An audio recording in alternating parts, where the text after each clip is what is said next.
This is Sparta!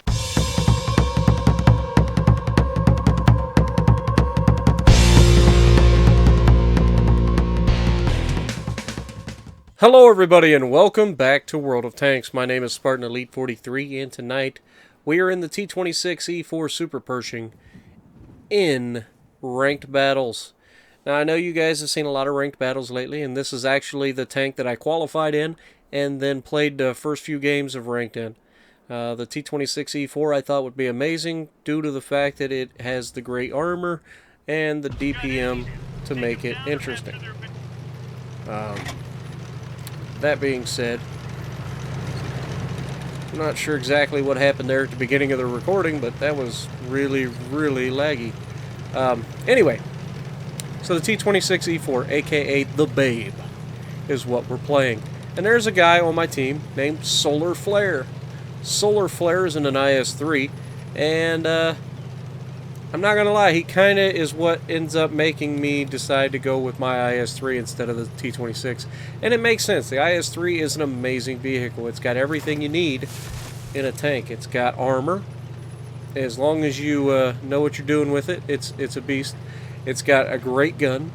It's got decent mobility. So it's everything you could ever hope for in a tank for ranked. Now, the T26e4, everybody knows it by now, what it is, but let's be honest. It's got one trick, and that is to stand and fight and DPM you. That's all it does. Now, the problem with that is, it does tend to be a bit on the slow side.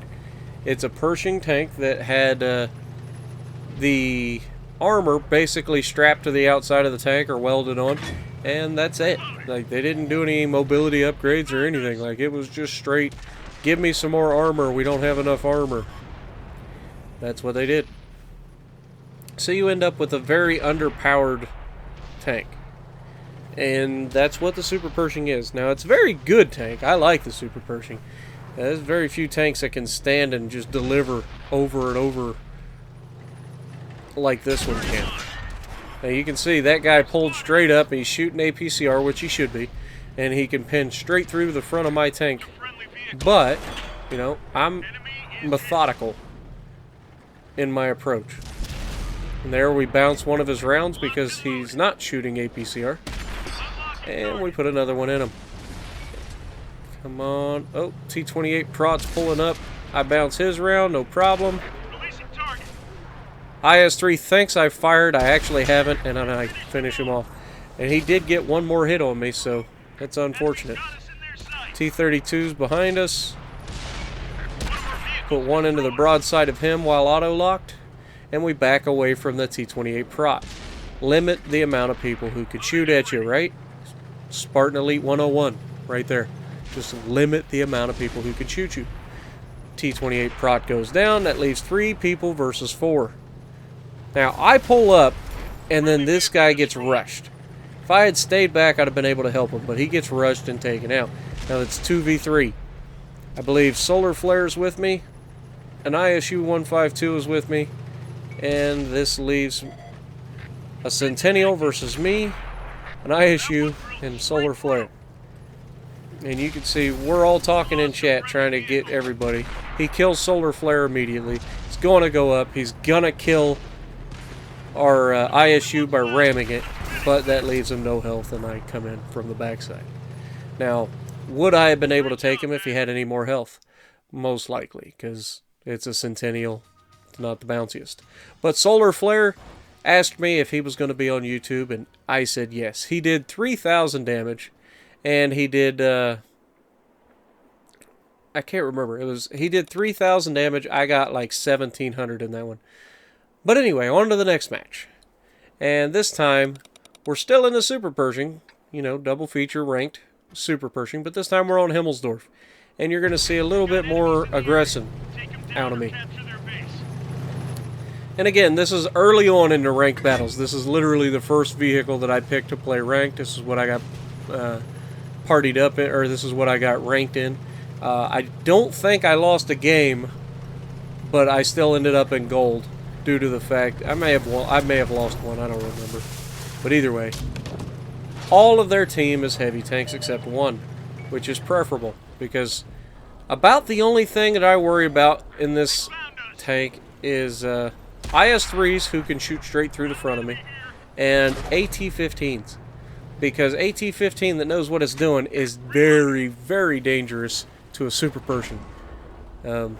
I've watched them just absolutely tear me to pieces, and there wasn't a whole lot I could do about it.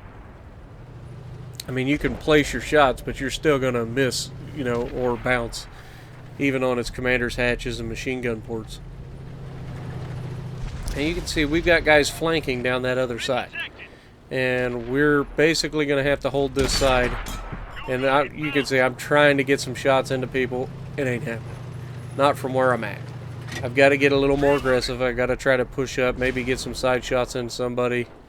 I'm trying to be cheeky, shoot through some holes. I got nothing. Nothing, guys. Nothing at all. And if you're wondering why I sound a little bit tired tonight, it's because I am. It's right now it's 4:30 in the morning. Okay.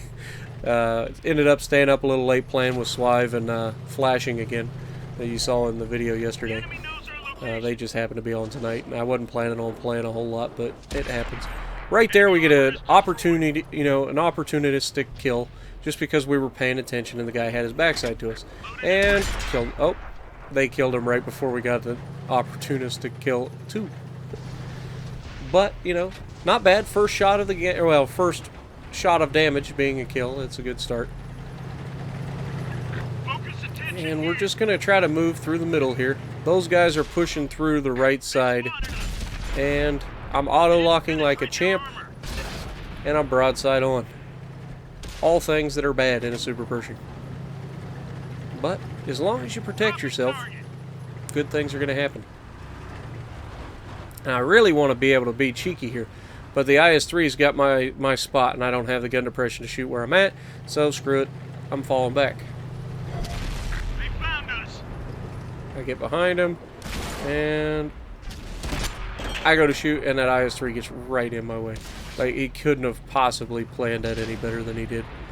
And IS-3's right here. I auto-lock because I'm close. I'm using APCR.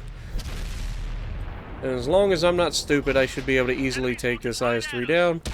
Put another one into his bottom plate. Come on. If he's shooting APCR, he's going to pin me. He does pin me. He sets me on fire. I put the fire out. Manual fire extinguisher. It's just a shame because it damages so many modules when it puts you on fire. But, you know, it is what it is. It happens. I tweak out of the way and the freedom behind me finishes them. Now these guys are pushing up on us. So I pull back. I bounce off of the guy because I'm not aiming my shots because I'm a doofus. I mean, he is giving us the side of his turret, but he's also giving me the ability to track him. I'm angled to him. He doesn't pin me, he tracks me, and I'm just going to perma-track him to death. That's the goal. He's not going anywhere. I'm in a safe spot, so I'm not getting shot by anybody else, and we get the kill. Now, it looks like a fatherland. We put one right through the side of his pike nose, and if I get loaded, we're just going to come up in here and finish him off. Right through the square part of his pike nose. Not a problem. 4 people left. We killed 3 people, got 9 pins. That's not a bad game. What do we end up with? 1798, blocked 300, and you can see I'm not even ranked yet. So, if you like what I'm doing, punch that like button, leave a comment below, subscribe to the channel if you haven't already, and as always, I will see you in the next video.